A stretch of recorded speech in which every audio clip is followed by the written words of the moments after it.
Hello, welcome back to Tales for Bookeemonsters, the spin-off channel from Bookeemonsters, my main channel.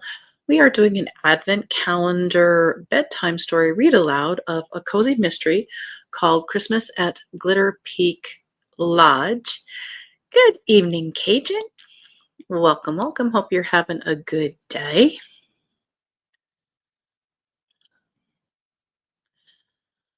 We are going to be doing chapter 23 tonight, being the 23rd of December.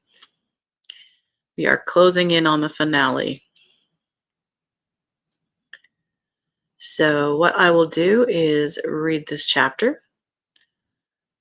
I'll take myself off the stage here, so all you're seeing is the ambiance and not being distracted by me.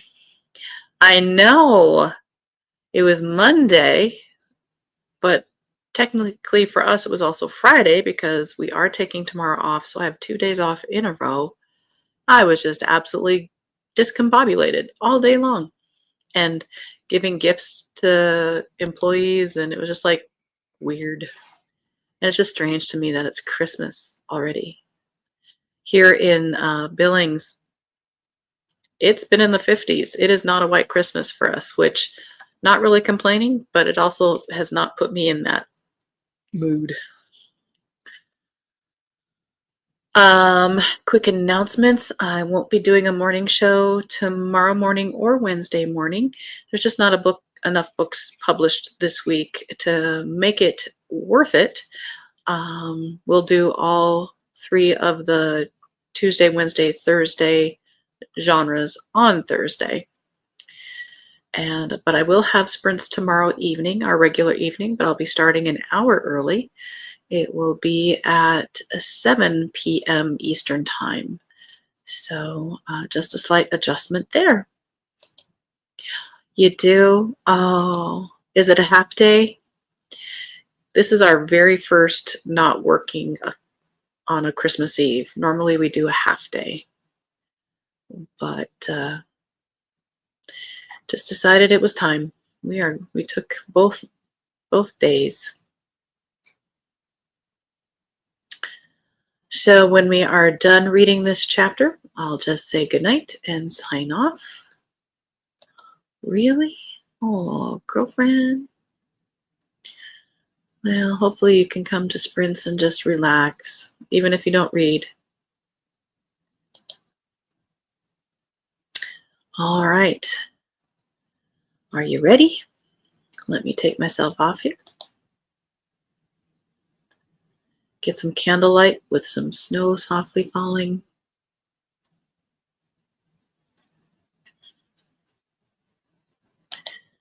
Good plan, good plan.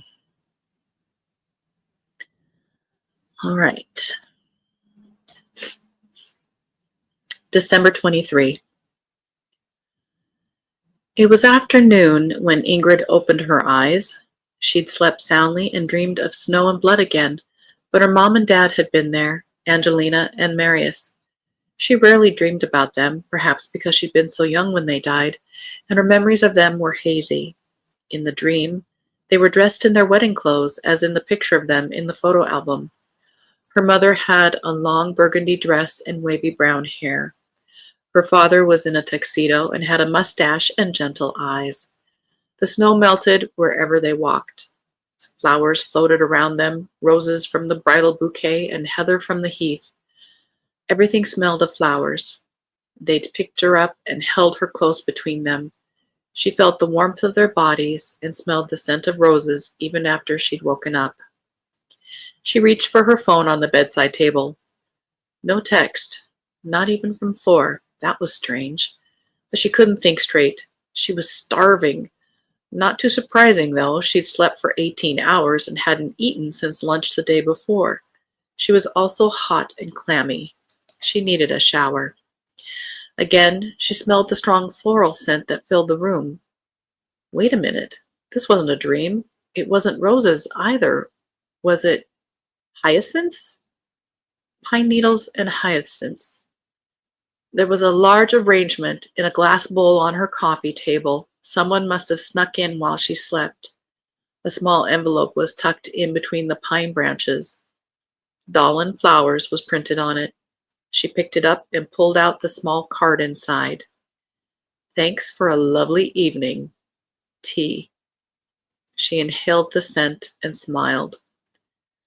After a shower and a large glass of water, she felt that she was finally able to move downstairs.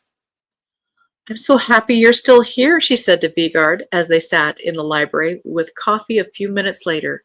She thought he and David had left the night before, but now she realized they'd postponed their departure because she was unwell. They were such good friends. Of course we're here, hun, he said, putting his hand over hers. She felt the tears welling up again. What was going on with her? How are you doing, Ingrid? He asked. I guess I'm okay, in a way, but I'm pretty exhausted, and I can't bear the thought of Nana Borghild and me celebrating Christmas with the Wilkinsons. It's not exactly what I was imagining when we decided to stay open for the holidays. Vigard looked at her, and she knew he was about to give her a pep talk, but she lifted a hand to stop him. I'll let them know that we have to close for Christmas. We can blame it on the damage from the water leak or something, and then find something else for them at one of the other hotels in Lillehammer. Then I'll spend Christmas thinking about the meeting I'm having with XO in a few days. We should probably tell them we're interested in discussing a sale. Vigard looked at her intently. I don't think you really mean that, he said. You're just tired. She was ready to keep arguing, but he just said, Wait a sec, and stood up. Let me talk to the owl. About what? She asked. But Vigard was already out the door. 20 minutes later, she'd eaten half a bag of caramels she found in a cupboard. Her teeth were aching from all the sugar when Vigard came back and sat down next to her on the sofa. We're staying, he said. What? We're staying here for Christmas. She gaped at him. What? But you and David were supposed to go to your sister's. We did say we'd eat at hers tomorrow, yes, on Christmas Eve, but I called her and explained the situation. It's fine. There are so many people in the family anyway, you know. It's not like the dining room will be empty if David and I aren't there. Everyone will be happy as long as the gifts from us arrive, he smiled wryly. But Vigard! Ingrid, you are also my sister. He looked at her and ran a hand through his hair. You do have room for us, right?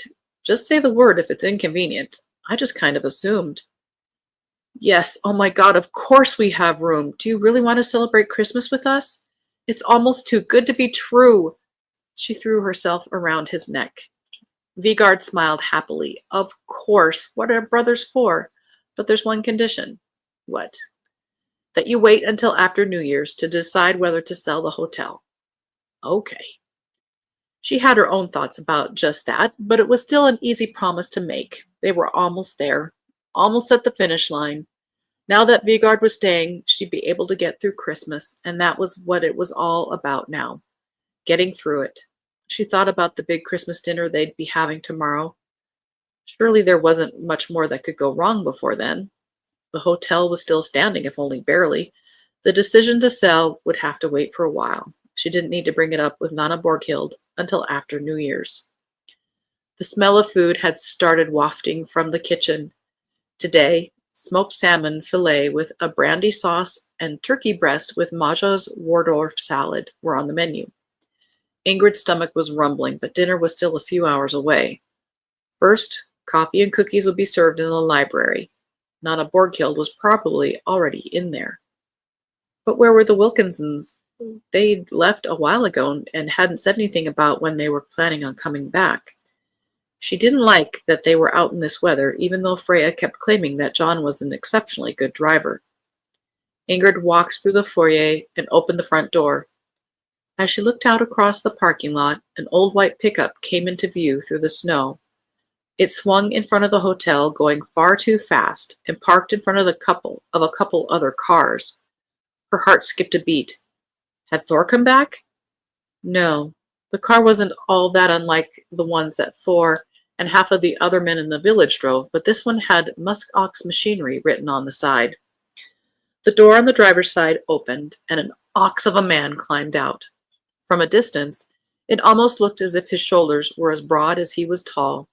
He slammed the door shut and started walking toward the hotel.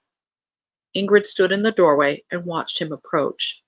He walked heavily, not seeming to notice the snow whipping against his face. Now he was so close that she could see the outdoor lights reflecting on the top of his balding head.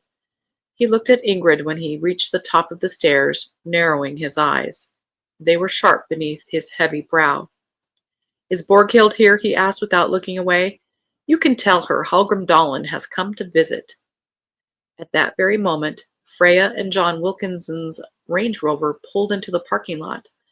The couple were quick to hop out of the car and leap up the stairs while Ingrid still stood in the doorway, staring at Hallgrim Muskox Dalen in amazement. Then another car came, another pickup, and this time it really was Thor Cedar.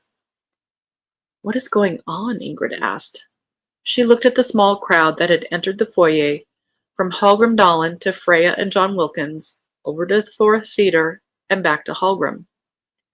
"What do you want to talk to Nana Borghild about?" she asked. Hallgrim Dalen gestured toward Freya, John, and Thor and said, "Ask them." Ingrid looked questioningly at Freya, who calmly met her gaze. "We had to go down and get him," she said.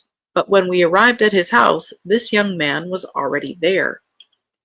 Ingrid looked at her and Thor in disbelief.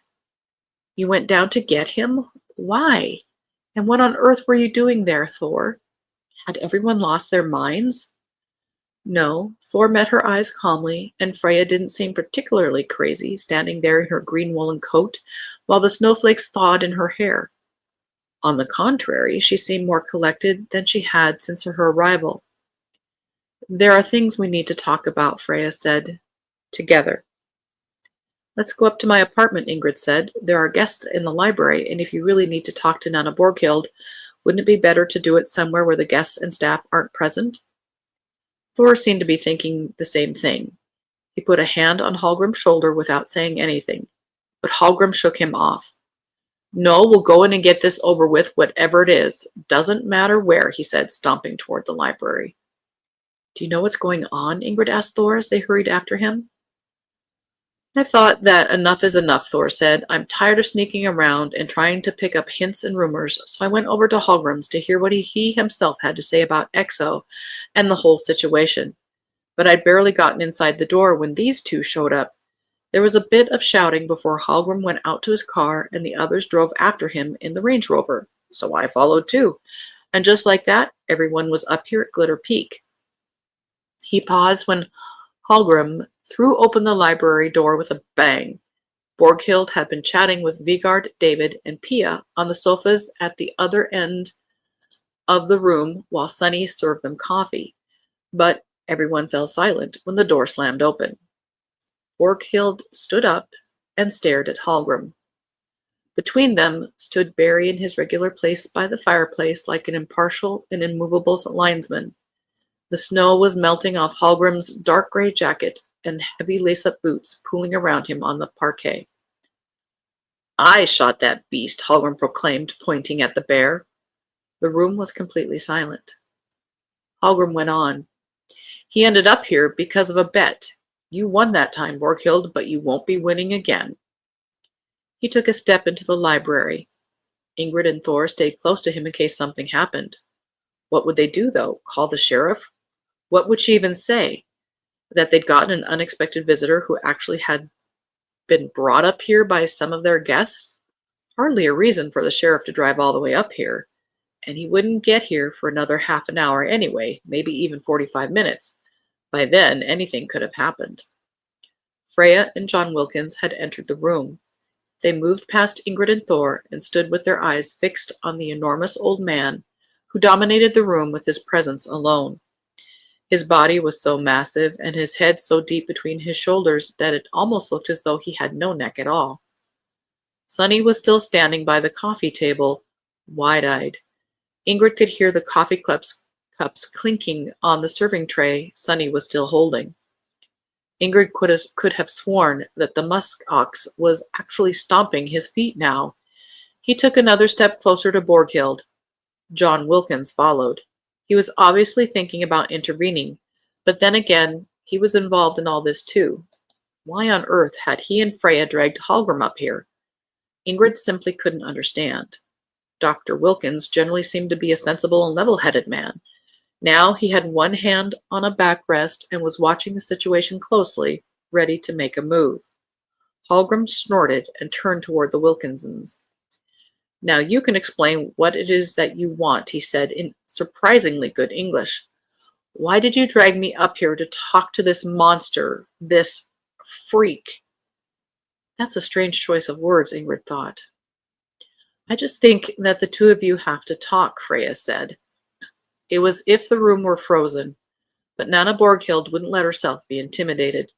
She straightened up to her full height, which admittedly wasn't all that impressive, and tilted her head back so she could look the old muskox straight in the eye. "Monster. As if you can go around calling people that," Hallgrim Borghild said. Her voice was as cold as the ice in Stigfossen. "If there's anyone who's monstrous here, it's you." He glared at her. "These people are going around the village digging around and asking questions," he said, "and then they show up at my house and say we need to talk to you about things that concern my family, like you haven't already destroyed my family." "I have no desire to harm your family," Borghild said. "You're capable of doing that all on your own." He didn't answer. She held his gaze. "You have to stop all this," she continued. "It's already gone too far." She looked at Freya, then back at Hallgrim. "All these years, I thought the best thing was to leave the past behind. But I was sadly mistaken about that, because the past is here among us." Hallgrim took a step toward her, but Borghild stood her ground. "While you, on the other hand, Hallgrim," she said, "you have been trying to harm my family. So tell me now, why are you conspiring against us and allying with Exo Hotels? Why are you spreading rumors to get people to cancel bookings? Why have you tried to sabotage things for Ingrid and the hotel?" "I thought you'd come to your senses," Hallgrim said. "Sell the hotel. Let competent people take over here." "So that you could pocket a few extra kroner in bribes, Hallgrim? Or is there something else behind it?" Alfred came in through the side door just then and stopped abruptly when he saw who was there. Ingrid almost thought she even saw fear flash through his eyes. The muskox fixed his intense stare on Alfred for a moment. Then Hallgrim turned back to Borghild. "I have helpers, you know, Borghild. People in Dalen are on my side. I don't think I need to remind you who's in charge in the village." Borghild's laughter seemed to surprise everyone in the room. "You were in charge of the village," she said, "but you won't be after this." Ingrid saw the muscles tensing in Thor's jaw. His fists were clenched so tightly that his knuckles were white. She put a hand over his to signal he needed to stay calm. First and foremost, they just had to find out what was going on here. They would deal with the consequences afterward.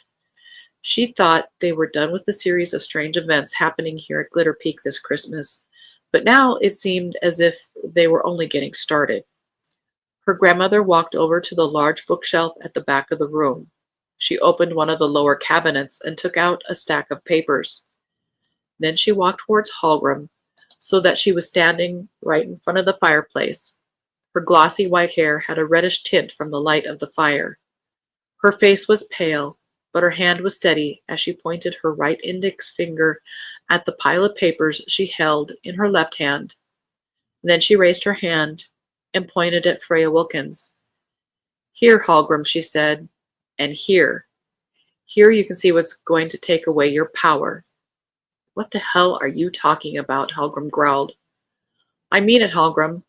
Now you have to give up half your empire, the one you snatched up when Charlotte left." It was as if all the air went out of the man.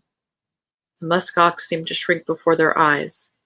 He was left standing there like a shaggy, old farm bull, wondering why no one was afraid of him anymore, staring at Borghild with his mouth hanging open. For a moment, it looked as if the huge body was about to collapse, but Dr. Wilkins took a few quick steps forward and steered Hallgrim toward a seat on the sofa closest to the fireplace. He sat there for a few seconds, breathing heavily before asking in a voice that was noticeably less authoritative than before. When Charlotte left? Borghild stood in the center of the room, her arms crossed. She answered loud and clear. Yes, when Charlotte left because she couldn't live with what had happened, and because she couldn't live with the new injustice you wanted to force her into. But Charlotte didn't leave. Hallgrim's face was bright red again. Charlotte didn't leave. She died. She jumped into Stigfossen because of you. So that's what you thought, Hallgrim, that she killed herself because of me. Borghild took a deep breath, now looking at Hallgrim with a completely different expression. It almost looked like compassion. That's why you've hated me so much all these years. Charlotte couldn't bear the shame any longer, Hallgrim said. And you, he pointed at Borghild with a trembling finger. You pitted her against marriage, the marriage that could have saved her. But no, it was better for you if she went into the waterfall. Hallgrim looked as though he was sinking into the sofa, and Borghild sat with her back straight on one of the chairs opposite him at the very edge of the seat. The Wilkinsons had settled down at the table with Vigard, Pia, and David. Ingrid and Thor were standing behind Nana Borghild, while Alfred stood next to Barry, his back to the fireplace. No one touched the coffee and cookies on the tray that Sunny had finally managed to set down. Sunny herself had retreated to a chair against the wall. She was watching the drama unfold with wide eyes. It's true that she couldn't stand the shame, Borghild said. Her voice was strained, but she continued. The shame and pain that you helped inflict on her, you and your buddies. You wanted to marry her off to that drunkard Jaron Schmedplas, so that you wouldn't be embarrassed by your sister having a child out of wedlock. She had to marry a man she didn't love, Hallgrim. Not only that, she had to marry a man she was terrified of, a man who was violent and dangerous. She messed up, got into trouble. I was only trying to help her, Hallgrim protested. Messed up? Help her? Jesus Christ, sure she got a lot of help in this village. Did she ever tell you who got her pregnant, Hallgrim? Or maybe she didn't dare. She wouldn't tell me. She was probably embarrassed for having been so stupid, but I always thought it was that traveling painter.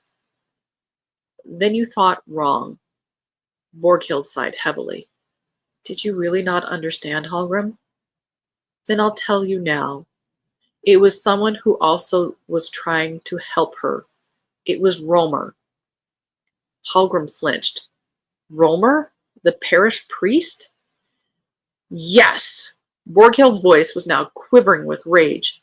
Yes, her own parish priest and advisor whom she went to when she was in need, and who repaid her trust by assaulting her.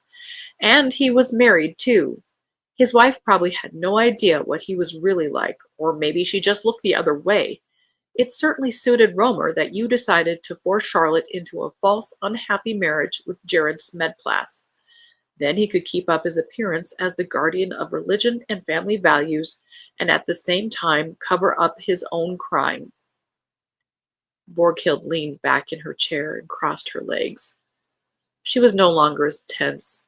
On the contrary, Ingrid thought she saw a glimmer of relief in her grandmother's posture. Not all that strange, considering she'd been carrying this around for 60 years. Borghild continued, her voice softer now. Charlotte didn't kill herself, Hallgrim. She didn't jump into the waterfall. How could you have thought that? Surely her body would have been found. But the coat. Ha! The coat. She threw it days before in a fit of rage and fear. For a while, I was also afraid she might hurt herself because of the situation she'd been forced into. But she didn't. Borghild straightened up again and fixed her eyes on Hallgrim. It was so quiet in the library, you could have heard a newspaper clipping fall. No, Charlie wasn't the type to kill herself, Hallgrim. Charlie was stronger than that. She left. For America. What? Ingrid realized only afterward that this outburst came from her own mouth. She looked at the Wilkinsons, then back at Borghild. What was her grandmother saying? She had to leave because she couldn't go on living here after everything that happened. You should have understood that, Hallgrim, Borghild said. Charlie couldn't live like that. She couldn't live the way you were living, Hallgrim spat. I thought that was part of why she jumped into the waterfall. What's that then, Hallgrim? What you and she were getting up to. Ugh, it was sick. Unnatural. You fooled everyone. I came up here and tried to curry favor with you, and you were doing that with my sister. He looked away abruptly and lowered his head. Was he crying? Was he going to be sick? Ingrid's mind was racing. She exchanged glances with Thor, who also looked completely stunned, but who had the presence of mind to put his arm around her and guide her to a chair. She sat there with Thor standing next to her, his hand still on her shoulder. That? The way you were? Unnatural? Did Hallgrim mean that this Charlotte had been Borghild's secret lover? Ingrid took a deep breath and felt the initial dismay melting into a trembling excitement. Now some pieces were finally starting to fall into place.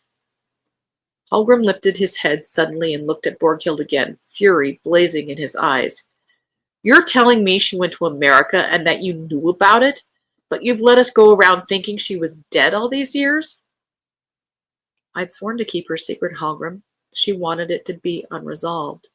She thought people had no right to know what had happened, but she said she would write to you when she'd made a life for herself somewhere else. She promised me that. She didn't, Hallgrim said, his voice rough as sandpaper. I never heard from her again, did you? Is she still alive? Borghild turned to Freya Wilkins, and now her voice was no longer as steady. I don't really know. So I have to ask you, Freya. Is Charlie Dolan still alive? No, she's not. Freya Wilkins' voice carried through the room, loud and clear. My mother died many years ago. All faces were turned toward Freya, who was now standing opposite the sofa from Hallgrim. Your mother? Hallgrim asked, his face pale now. You're saying that Charlotte was your mother? That you are the child who... That's right. The child who was conceived in that unfortunate way is me. Ingrid could hardly believe her ears. She looked around at her friends. They were all staring at Freya now. Talk about a drama! There was plenty of material for the podcast Vigard wanted to make, she thought, but not much P and Sunny could post about on Instagram. My mother came to America with 2 empty hands and a growing belly, Freya continued, but she created a whole new life for herself. Shortly after arriving in New York, she met a Norwegian man, a friend of her landlord in Brooklyn. That's where most of the Norwegians in New York were at that time. They got married soon after they met, on May 17, 1962. My father knew she was pregnant when they got married. That goes without saying. She was 6 months along, after all. He told me everything when I was an adult. He was childless, a widower, wealthy, much older than her. He thought she was the most beautiful thing he'd ever seen. When she wanted to be his wife, taking on a child that wasn't his was a price he was more than willing to pay. But you said her name was Lottie Hansen, Pia said. Wasn't her name Charlotte Dolan? Yes, but she married Peter Hansen, whom I came to know as my father, Freya said. They were wonderful parents and stayed together until my mother passed in 2004. Ingrid thought, Charlotte Dolan became Lottie Hansen.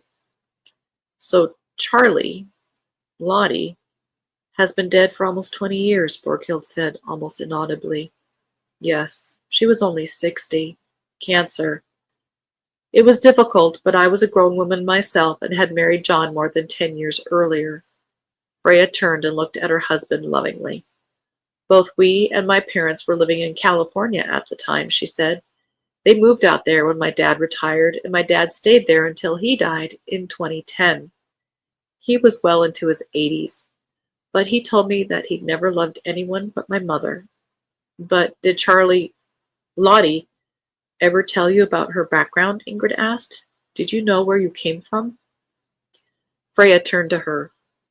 My mother taught me a lot about Norwegian culture. She loved Norway and spoke a little about where she came from, but she was more guarded when it came to personal details.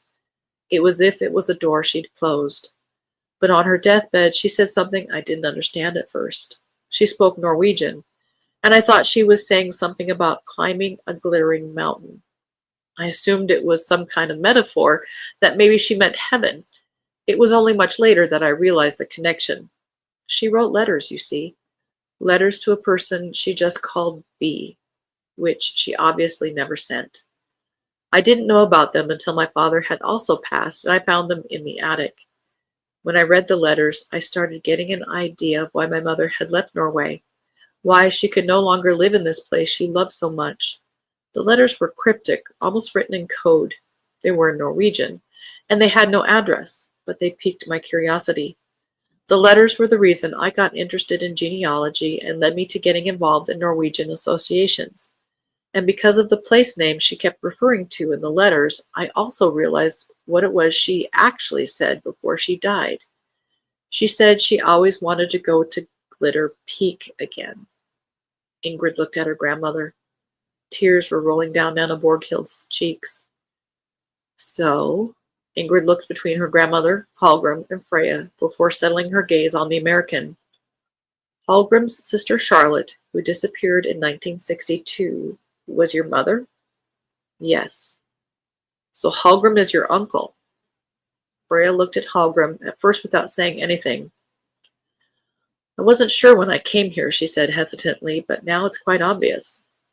Borghild nodded and wiped away her tears. She cleared her throat and said, and Freya is heir to half the properties Hallgrim and Charlotte inherited from their parents, and which Hallgrim has taken ownership of since Charlotte disappeared. Freya therefore owns half of the Muskox properties. Hallgrim looked at her in dismay. Owns? Taken? But I thought Charlie was dead. Borghild's voice was authoritative once again. Yes, but it was never declared legally, was it?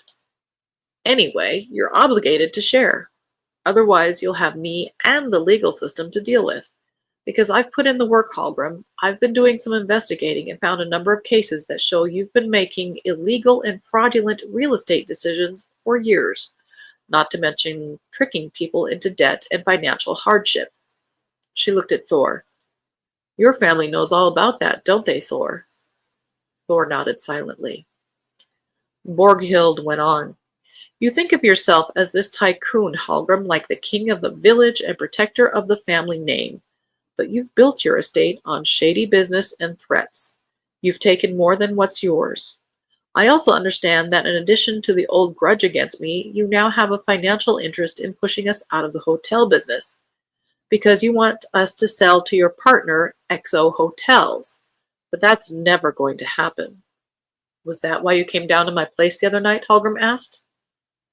I came down there to warn you and ask you to leave Glitter Peak alone, Borghild said. Also, for your own sake. But it wasn't just that. When Freya showed up, I knew there would be some big changes here. The snowball had started rolling. We had to talk, but you wouldn't listen, and my courage failed me. Why didn't you tell me sooner? I promised Charlie I wouldn't tell you that she left, and I've kept that promise for 60 years. But now I had to do it, and you have the chance to make things right. The snow was still falling outside the window. The silence was palpable. Excuse me, Sunny said, picking up cups and saucers and lowering them onto the serving tray. I'll just go get some fresh coffee. No one had touched the now cold cups. Alfred stood up and tossed a couple of logs on the dwindling fire. He straightened up and looked around the room. Hallgrim said it would be safest for our jobs if the Berg family was convinced to sell the hotel. As part of the XO chain, we would get to keep our jobs, and it would be a better situation for everyone. Sunny and Maja came in from the kitchen with more coffee, but were struck by the silence in the room and set the tray down without a word. They stood there, staring at the caretaker along with everyone else. 1,000 thoughts were running through Ingrid's head. "Have you been sabotaging us?" she asked. "The flooding? Did you clog the drain and cause tens of thousands of kroner worth of damage?" Alfred shook his head so vigorously that his gray tufts of hair fluttered in the glow from the fireplace. He looked genuinely shaken. No, no, I didn't want to actually harm anything or anyone." Alfred looked at Hallgrim, who was sitting silently with a dogged look on his face. "Even though he said we had to stand together, the locals from Dalen, and that the people at Glitter Peak would ruin the hotel if they didn't sell, and that he would make sure I lost my job if I didn't do as he said. He even suggested that I try to arrange for some food poisoning, but I'd never do that to Maja." Everyone turned and looked at the chef, whose face had turned bright red. Alfred's tone when he said her name had been so affectionate, maybe even loving. "I can't believe I haven't seen it before," Ingrid thought. "He's in love with her." Suddenly she saw things in a new light. All the morning hours when the aging caretaker sat with a cup of coffee in the kitchen while the chef chattered away.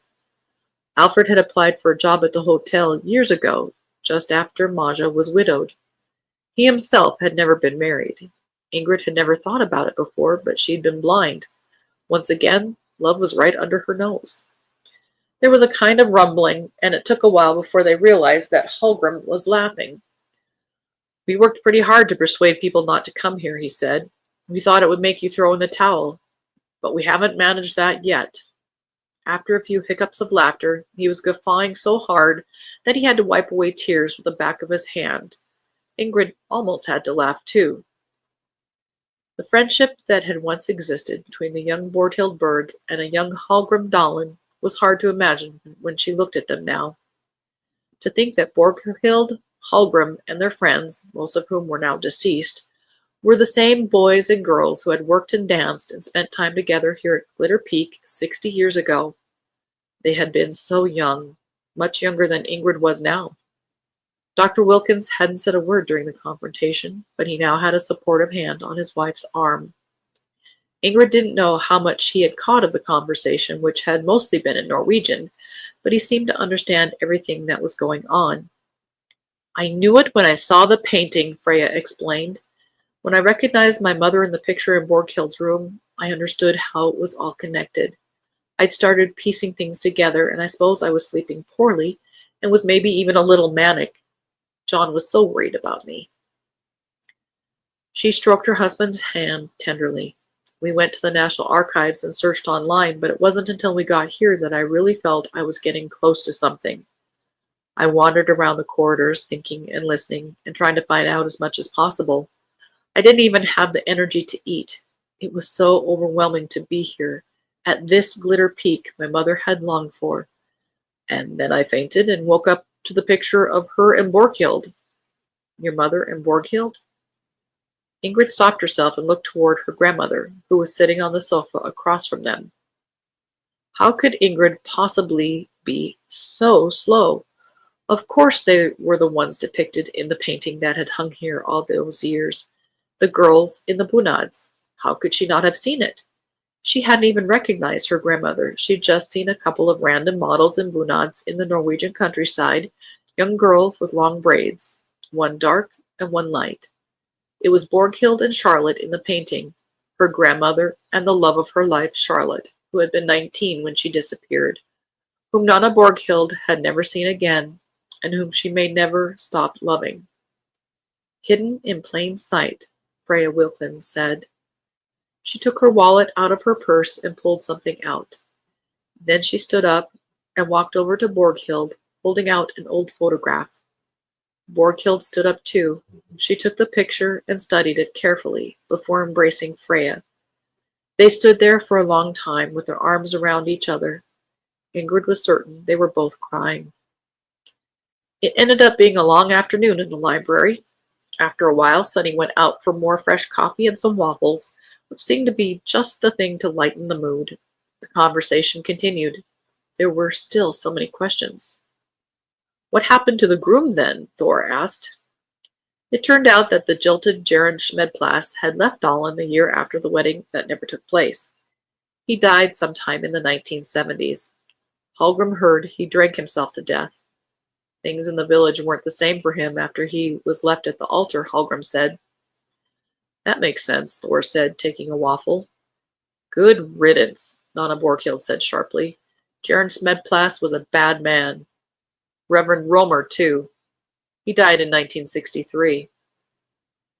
Ingrid shuddered. If she'd understood things correctly, Romer was the priest who'd assaulted Charlie and was supposed to have officiated Charlie and Gerard's wedding. It was truly sick. So Freya's biological father was a rapist. What was it like for her to take this all in? As if she read Ingrid's mind, Freya said, I had a good father. Peter Hansen raised me as his own and loved me dearly, and I've never needed anyone else. She squeezed her husband's hand. John and I were never blessed with children, but John has 2 grown daughters and 3 wonderful grandchildren. And now we've also found all of you. Hallgrim studied Freya carefully. I can't believe I have a niece. Wait until the boys find out. A cousin from America. You look just like her, you know. Like Charlie. Ingrid wasn't sure that the boys would be all that excited about a surprise cousin with whom they had to share their inheritance. But the one thing she was sure of was that Hallgrim Dahlen now had tears in his eyes. And he was absolutely right about the resemblance. Even with only the Bunad painting and the old photograph by comparison, Ingrid could see that Freya Wilkins looked a lot like her mother. The blonde hair, the soft facial features, the big gray eyes. What had it been like for Nana Borghild to see Freya when she came bursting through the doors a few weeks ago? Was that why Borghild had become so withdrawn and avoided the American? Had she figured out the connection right away? Had she been happy, scared, overwhelmed by this visit from the past? There was going to be a lot of talk about moving forward. Ingrid and Borghild had wasted so much time keeping secrets from each other, but that was going to end now. Suddenly, Vigard stood up. He leaned toward Ingrid and whispered, Why don't you and Thor come up and join us afterward? There's something else we need to take care of here if we want the Christmas celebrations to be just right. He winked at David and Pia and headed for the door. Ingrid was curious. When she stood up a little while later and walked toward the foyer, Thor came with her. What a drama, he said quietly. She met his gaze and whispered, Yeah, we sure got more mystery than we were expecting. His blue eyes sparkled. Thorbjorn Cedar scratched his head as he put down the phone and walked over to his wife. This is strange, Thoril. It was someone from the hotel, he said. From the hotel? Yes, someone named Vigard Vang. He spoke in that fancy Oslo accent, you know. I'm calling from Glitter Peak Lodge on behalf of hotel manager Ingrid Berg. On behalf of Ingrid?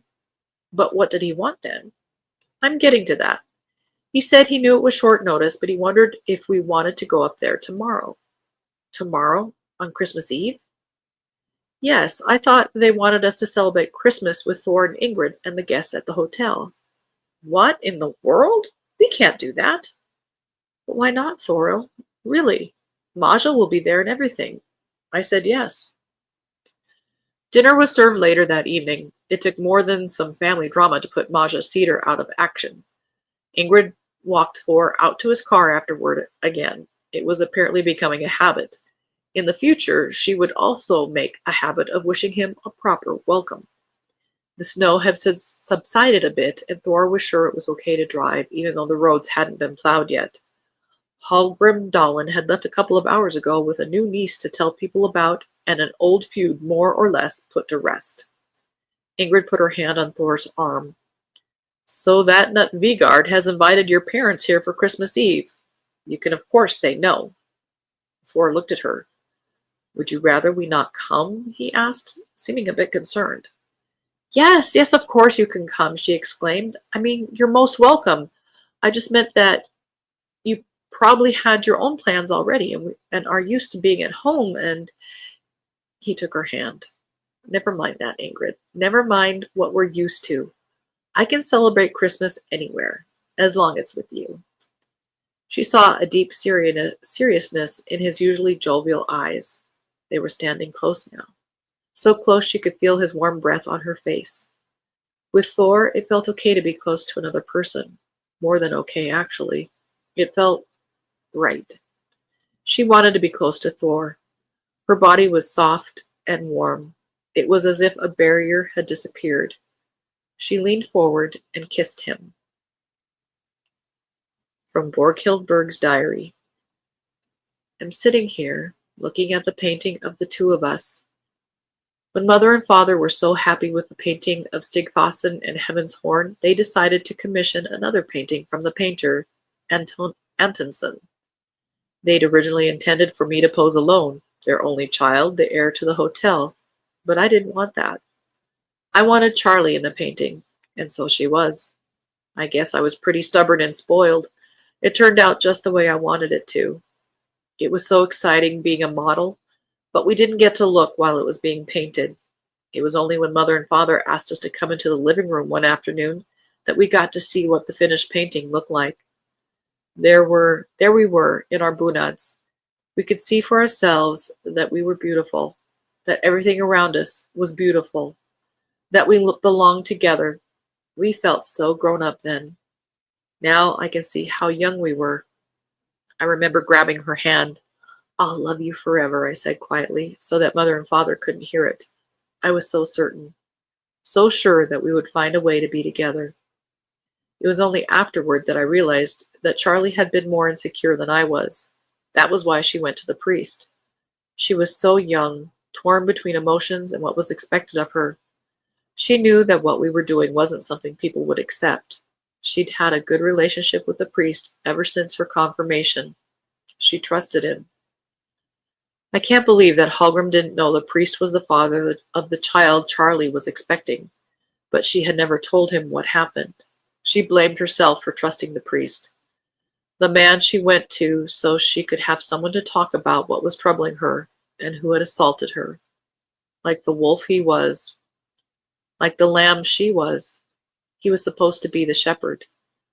Jaren probably didn't know who the child's father was either. Hallgrim had only told him that Charlotte had ended up in a delicate condition and promised him a lucrative deal if he took on the paternity and showed up in the church. And she was good wife material, Charlie. Young and beautiful and the heir to half of the Dolan family estate. Jaren must have thought he'd hit the jackpot. I knew I had to stop it. And I did, even though it was painful.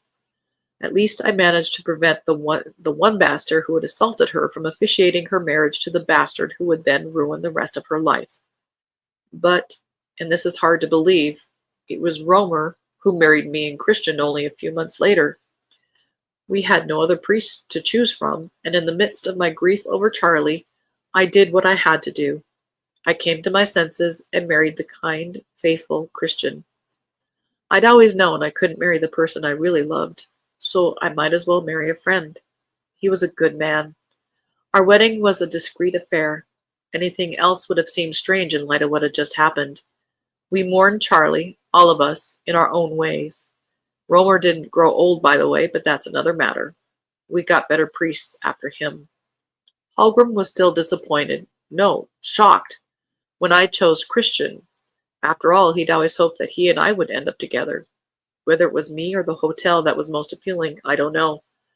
But Hallgrim Dolan wasn't used to being denied something he wanted, and it didn't help that he'd realized there was something between me and Charlie. It made his rage grow, and he thought that the perversity, had also contributed to her taking her life. How he could think that he and I should marry is beyond me. It was as if he couldn't quite come to terms with reality. He simply couldn't understand that two women could actually love each other. But I should have let him know that she wasn't dead. I didn't hate you, Hallgrim said when we sat in the library tonight. I loved you. I know, I told him, and I was very fond of you too, once. I thought you were, he said then, but not in that way, because it wasn't me you loved, it was my sister.